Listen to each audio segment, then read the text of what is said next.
What do you see here? Yes, an apple from a tree is falling towards the ground. But the question is, why does it happen? Well, you would probably say that it's because of the gravitational force, which is exerted by the earth on the apple. Correct, you are absolutely correct.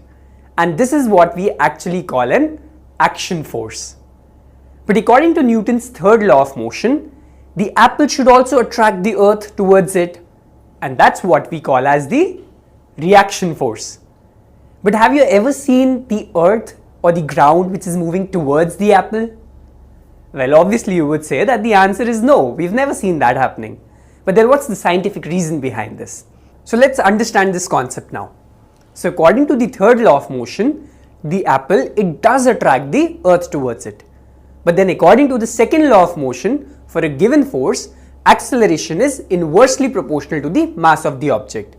So the mass of the apple is negligibly small as compared to that of the earth.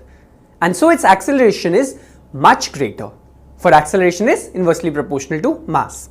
Now on the other hand, since the mass of the earth is so large that for any force which is applied by the apple on the earth, the acceleration of the earth is negligible.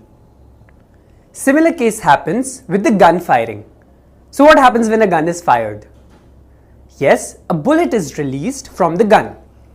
But what causes the recoil of the gun? What do you think? What causes the recoil of the gun? Okay, so let's understand it here. So when a gun is fired, it exerts a forward force on the bullet. And the bullet, it exerts an equal and opposite reaction force on the gun. And this results in the recoil of the gun. Now the question is, why the acceleration of the gun is less than the acceleration of the bullet? Well, it is so because the gun has a much greater mass than the bullet. And that's why the acceleration of gun is less than the acceleration of the bullet. And that's because, yes, now you're right, because mass is inversely proportional to the acceleration.